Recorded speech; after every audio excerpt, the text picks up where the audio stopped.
Shalom, jemaat terkasih dalam Kristus Yesus. Kita berjumpa lagi dalam ibadah online yang kesekian kalinya di tempat yang berbeda, tapi dengan semangat yang sama bahwa kuasa Tuhan tidak terbatas ruang dan waktu. Dimanapun saudara berada, di situ ada Tuhan. Sebelum kita mendengarkan firman Tuhan hari ini, mari kita sama-sama berdoa. Bapa, di dalam nama Tuhan Yesus Kristus, kami percaya bahwa firman-Mu berkuasa, firman-Mu mampu mengubah seluruh kehidupan kami. Karena kami percaya firman itu adalah Tuhan sendiri, kami siap mendengarkannya. Di dalam nama Tuhan Yesus Kristus, kami mau buka telinga kami mau buka hati kami. Kiranya firman itu adalah benih yang tertanam di dalam hati kami, yang akan berakar, bertumbuh, berbuah, menjadi berkat buat kehidupan kami. Kami berdoa dan mengucap syukur, haleluya, amin. Tema khotbah saya hari ini adalah berubah karena mengerti. Tidak seorang pun dapat merubah dirinya tanpa pengertian. Karena dia akan berubah tapi tidak akan bertahan lama, karena dia tidak mengerti apa yang dia lakukan. Hari ini COVID sedang merubah dunia. Tapi kita tahu bahwa firman Tuhan tidak pernah berubah. Ya dan amin. Dahulu, hari ini, dan yang akan datang, Tuhan yang sama. Dan firman-Nya tetap berlaku buat setiap kita yang percaya kepadanya. Hari ini kita merayakan hari Pentakosta, di mana hari pencurahan Roh Kudus setelah Yesus naik ke sorga dan dia mencurahkan Roh Kudus atas umat manusia. Kita baca Kisah Para Rasul 2 ayat 1 sampai dengan 4. Berkata, ketika tiba hari Pentakosta, semua orang percaya berkumpul di suatu tempat. Tiba-tiba turunlah dari langit suatu bunyi seperti tiupan angin keras yang memenuhi seluruh rumah di mana mereka duduk, dan tampaklah kepada mereka lidah-lidah seperti nyala api yang bertebaran dan hinggap pada mereka masing-masing.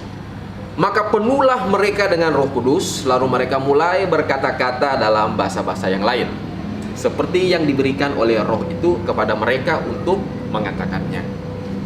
Apa yang dialami oleh murid-muridnya beserta orang benar pada hari Pentakosta sudah diceritakan oleh Yesus 10 hari sebelumnya ketika Yesus naik ke sorga. Dalam Kisah Para Rasul 1 ayat 8 berkata, tetapi kamu akan menerima kuasa kalau Roh Kudus turun ke atas kamu, dan kamu akan menjadi saksiku di Yerusalem dan di seluruh Yudea dan Samaria dan sampai ke ujung bumi.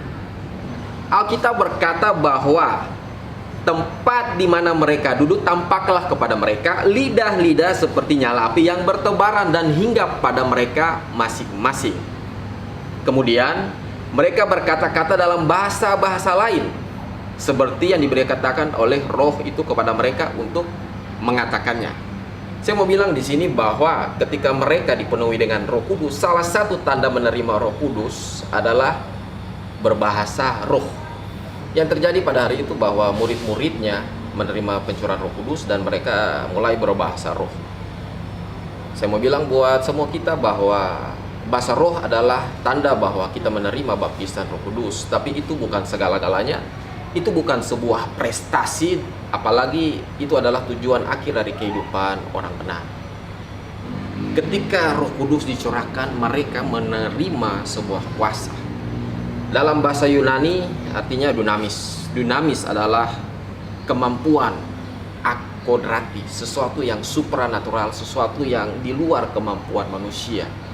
Kita tahu bahwa setelah murid-murid Yesus menerima pencurahan Roh Kudus, dan setelah itu mereka melayani Tuhan, dan itu merupakan sebuah cikal bakal daripada penginjilan di seluruh dunia mulai saat itu. Sebelum murid-murid Yesus menerima kuasa Roh Kudus, mereka tidak melakukan pelayanan. Artinya apa? Tanpa Roh Kudus mereka nggak mampu bisa melakukan apa-apa. Alkitab berkata di dalam 1 Korintus 12 ayat 4 sampai dengan 11. Ada rupa-rupa karunia tetapi satu roh, dan ada rupa-rupa pelayanan tetapi satu Tuhan. Dan ada berbagai-bagai perbuatan ajaib, tapi Allah adalah satu yang mengerjakan semuanya dalam semua orang. Tetapi kepada tiap-tiap orang dikaruniakan pernyataan roh untuk kepentingan bersama.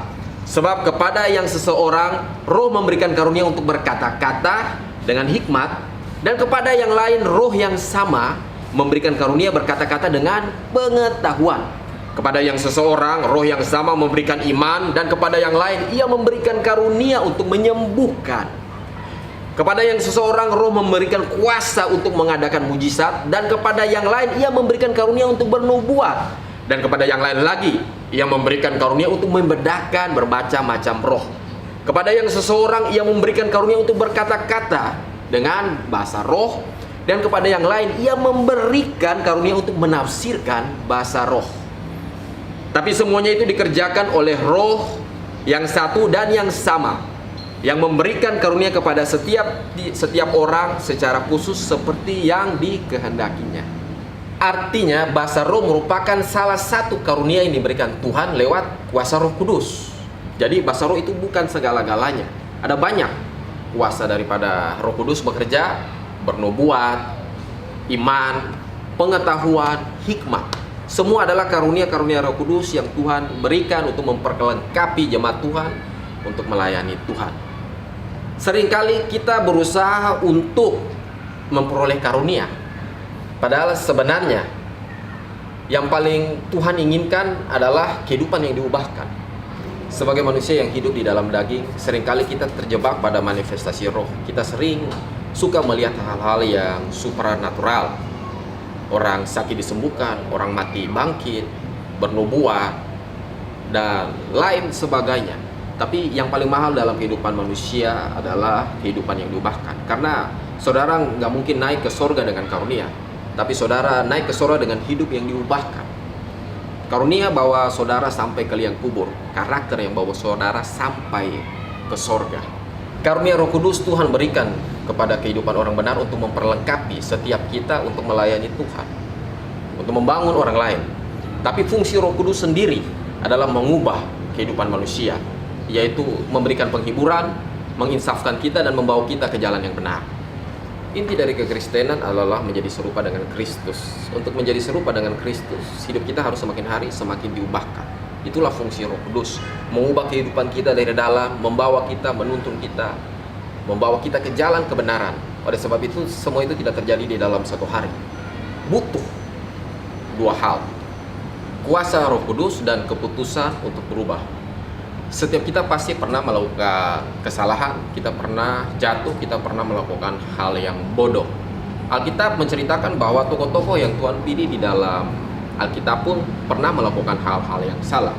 Musa pernah mengambil istri dari orang Kus, Petrus pernah menyangkal Yesus, Daud jatuh pada Batsheba, Saul dia tidak menumpas hasil daripada peperangan, dan Yudas menjual Yesus. Semua orang yang Tuhan pilih pernah melakukan kesalahan. Masalahnya, ada orang yang bangkit dari kesalahan, ada orang yang terpuruk dari kesalahan, bahkan ada orang yang binasa di dalam kesalahan. Banyak orang mau berubah, tapi hidupnya nggak berubah. Karena pertama, perubahan tidak terjadi di dalam satu hari. Untuk berubah, pikiran kita harus berubah. Edwin Loskol berkata bahwa perubahan tidak dapat dikatakan sebagai perubahan kalau belum terlihat sebuah perubahan. Banyak orang yang terjebak dengan masa lalu yang tidak pernah bisa berubah. Banyak orang terjebak dengan kebiasaan, dengan hal-hal yang salah, dan dia tidak pernah bisa berubah. Untuk berubah, seseorang mesti tahu bahwa ada hal yang membelenggu dia. Ada 3 hal yang penting yang dibutuhkan untuk sebuah perubahan. Yang pertama adalah sadar, yang kedua menyesal, yang ketiga bertobat. Orang yang sadar belum tentu menyesal. Orang yang menyesal belum tentu bertobat. Orang yang sadar, dia mengerti apa yang dia lakukan adalah sebuah kesalahan. Orang yang berubah harus dimulai dari kesadaran. Dan ketika dia sadar, dia harus menyesal. Menyesal berbicara mengenai berhenti melakukan apa yang selama ini dia lakukan salah. Tapi orang yang sadar dan menyesal belum tentu dia bertobat. Karena orang yang bertobat adalah orang yang mau berubah. Orang yang sadar, orang yang menyesal belum tentu dia mau berubah. Amsal 27 ayat 5 sampai dengan 6. Lebih baik teguran yang nyata daripada kasih yang tersembunyi. Seseorang kawan memukul dengan maksud baik, tetapi seorang lawan mencium secara berlimpah-limpah. Puji Tuhan, perubahan kalau timbul dari diri kita masing-masing, kita tahu mana yang salah dan kita berubah. Tapi biasanya itu hal yang sulit karena kita nggak pernah bisa berubah, karena kita nggak tahu mana yang benar. Oleh sebab itu Tuhan pakai orang-orang yang ada di sekitar kita untuk membantu kita, menegur kita, supaya kita mengetahui hal-hal yang salah dalam kehidupan kita dan kita mau berubah. Kita tahu bahwa dosa itu ditegur, kebodohan itu harus dihajar. Amsal 22 ayat 15, kebodohan melekat pada hati orang muda, tetapi tongkat didikan akan mengusir itu daripadanya. Seringkali anak-anak Tuhan dia mau hidupnya terjadi sebuah perubahan. Dia mau keluarganya berubah, tempat kerjanya berubah, lingkungannya berubah, tapi dia nggak pernah melakukan apa yang dia inginkan, apa yang dia doakan. Tanpa pewahyuan menjadi liarlah rakyat. Di sini berbicara mengenai tongkat didikan. Tongkat itu harus dipakai dengan otoritas. Yaitu apa? Tongkat itu harus dipakai untuk memukul sesuatu yang salah, kemudian dididik melalui hubungan, melalui komunikasi. Kalau kita nggak pernah memberikan masukan kepada orang-orang yang kita lihat hal yang salah, bagaimana mereka bisa tahu bahwa hal itu salah? Kita ingin menginginkan perubahan, kita berdoa, tapi kita nggak pernah melakukan apa yang kita doakan. Kalau engkau mau hidupmu berubah, lingkunganmu berubah, keluargamu berubah, pekerjaanmu berubah, jadilah agen perubahan itu. Ora et labora, berdoa dan bekerja. Lakukanlah apa yang kau doakan. Iman tanpa perbuatan hakikatnya adalah mati. Iman harus disertai dengan perbuatan. Seringkali orang mau sesuatu itu berubah, tapi dia tidak pernah mengerjakan apa-apa untuk perubahan itu terjadi. Apapun yang terjadi di dalam hidupmu, ketahuilah bahwa engkau punya masa depan. Alkitab berkata bahwa tinggalkanlah apa yang ada di belakangmu, arahkanlah pandanganmu ke depan, ke masa depan yang penuh harapan. Masa lalu tidak dapat merubah hari ini, tapi masa depan ditentukan dari sekarang. Ada 3 tips yang akan saya bagi untuk saudara bisa berubah. Yang pertama, jangan salahkan orang lain. Jangan cari kambing hitam untuk segala sesuatu yang terjadi di dalam hidup kita. Itu adalah sifat dasar manusia. Ketika Adam dicari Allah di Taman Eden, apa yang Adam katakan? Dia berkata bahwa perempuan yang engkau berikan di sampingku, dia memberikan buah itu kepadaku. Ketika Hawa ditanya, Hawa berkata bahwa dia dihasut oleh ular. Saudara tahu bahwa mencari kambing hitam tidak pernah menjadi solusi untuk sebuah masalah. Karena apapun yang terjadi, segala sesuatu itu sudah terjadi. Yang ada hanyalah kepahitan, sakit hati, kekecewaan, membuat kita nggak pernah bisa bergerak maju, membuat kita nggak pernah bisa bergerak naik. Karena apa? Karena mencari kambing hitam dan menyalahkan orang lain tidak mengubah situasi, tidak mengubah masalah, atau menyelesaikan masalah yang pernah terjadi. Yang kedua, berdamai dengan masa lalu. Siapapun saudara, saudara pasti punya masa lalu. Tapi kita nggak pernah tinggal di masa lalu. Iblis selalu membuat kita mengingat hal-hal yang lalu. Tapi Tuhan selalu membuat kita, membawa kita ke masa depan yang penuh harapan. Yang baik tinggal kenangan, yang buruk saudara mesti lupakan. Apapun itu, buka lembaran baru. Ada di musim baru, saudara mesti berjalan dengan pola yang berbeda. Yang ketiga, jujur buat diri sendiri, jangan gengsi. Akui kesalahanmu, menyadari itu, dan membuat planning ke depan untuk apa yang kau kerjakan setelah ini. Apa yang saya share hari ini karena saya punya pengalaman menarik yang Tuhan lagi bawa dalam kehidupan saya yang saya lihat. Ceritanya begini, bahwa saya punya seorang istri yang lagi nonton di rumah. Halo Mami. Dia pada awalnya dia nggak bisa masak, dia nggak suka masak. Kita sering beli makanan di rumah, dan setiap kali dia masak saya pasti ngomel-ngomel. Saya bukan seperti seorang suami seperti suami lainnya yang ketika makan makanan istrinya yang ketika nggak enak dia bilang enak. Saya tahu itu, tapi saya nggak bisa membohongi diri saya sendiri. Kadang ada makanan-makanan yang ketika saya makan saya nggak bisa makan. Mulut saya agak kepo, mulut saya agak orang Ambon bilang hal banyak. Beberapa waktu saya sering bertikai dengan istri saya karena makanan. Berapa kali kata yang dia keluar dari mulut, kalau gitu cari makanan di luar. Nggak pernah bersyukur. Kita sering cekcok karena saya nggak pernah memuji dia kalau saya rasa nggak enak. itulah kelemahan saya, itulah kesalahan saya. Sesuatu terjadi begitu saja. Tapi sering waktu berjalan, saya melihat bahwa istri saya menerima ini sebagai sesuatu yang masukan yang baik buat dia. Sekalipun dia marah, tapi dia adalah seorang wanita yang dewasa. Dia nggak menyalahkan saya, dia nggak menyalahkan masa lalunya dia karena dia nggak pernah belajar masak, dia nggak pernah menyalahkan orang tua dia karena nggak pernah ajar dia masak dan lain sebagainya. Tapi dia mulai hari itu dia mulai belajar memasak secara perlahan. Dan yang terjadi hari ini, saya harus jujur bahwa saya bersyukur bahwa saya punya istri yang pintar memasak. Setiap kali masakan yang saya makan di dalam mulut saya, bukan hanya saya memuji dia karena saya menutupi sesuatu, tapi saya harus jujur bahwa memang masakannya itu enak. Dari situ ada satu pelajaran yang saya lihat bahwa masalah boleh ada, konflik boleh terjadi. Cara respon kita menentukan bagaimana cara kita keluar sebagai pemenang atau tidak. Ada hal-hal, ada proses yang terjadi dalam kehidupan kita. Apakah kita mau belajar? Apakah kita mau jujur dengan diri sendiri? Apa kita mau berusaha?